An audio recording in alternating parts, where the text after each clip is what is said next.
بسم الله الرحمن الرحيم. تبارك الذي بيده الملك وهو على كل شيء قدير، الذي خلق الموت والحياة ليبلوكم أيكم أحسن عملا وهو العزيز الغفور، الذي خلق 7 سماوات طباقا ما ترى في خلق الرحمن من تفاوت فارجع البصر هل ترى من فطور ثم ارجع البصر كرتين ينقلب إليك البصر خاسئا وهو حسير، ولقد زينا السماء الدنيا بمصابيح وجعلناها رجوما للشياطين وأعتدنا لهم عذاب السعير، وللذين كفروا بربهم عذاب جهنم وبئس المصير، إذا ألقوا فيها سمعوا لها شهيقا وهي تفور تكاد تميز من الغيظ، كلما ألقي فيها فوج سألهم خزنتها ألم يأتكم نذير، قالوا بلى قد جاءنا نذير فكذبنا وقلنا ما نزل الله من شيء إن أنتم إلا في ضلال كبير، وقالوا لو كنا نسمع أو نعقل ما كنا في أصحاب السعير، فاعترفوا بذنبهم فسحقا لأصحاب السعير، إن الذين يخشون ربهم بالغيب لهم مغفرة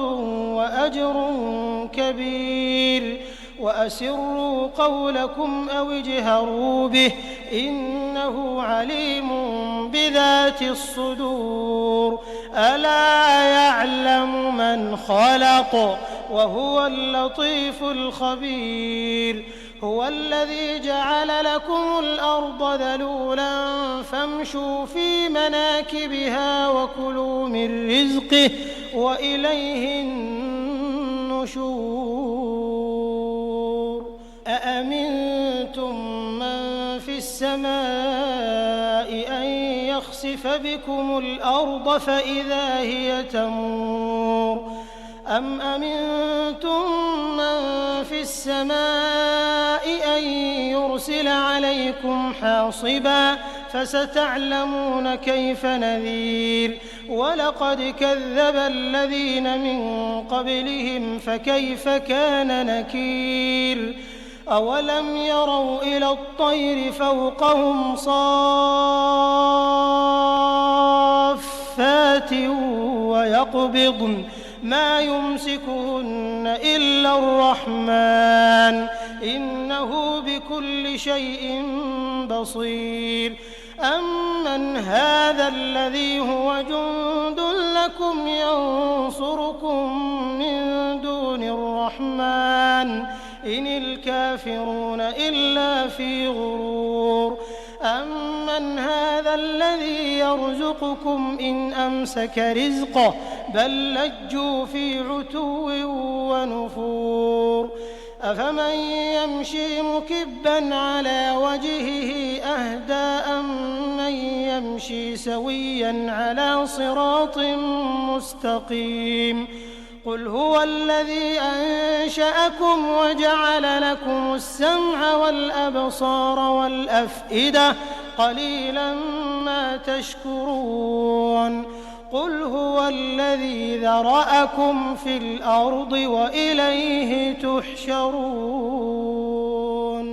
ويقولون متى هذا الوعد إن كنتم صادقين، قل إنما العلم عند الله وإنما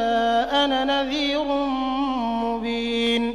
فلما رأوه زلفة حسنة سيئت وجوه الذين كفروا وقيل هذا الذي كنتم به تدعون قل أرأيتم إن أهلكني الله ومن معي أو رحمنا فمن يجير الكافرين من عذاب أليم قل هو الرحمن آمنا به وعليه توكلنا فستعلمون من هو في ضلال مبين قل أرأيتم إن أصبح ماؤكم غورا فمن يأتيكم بماء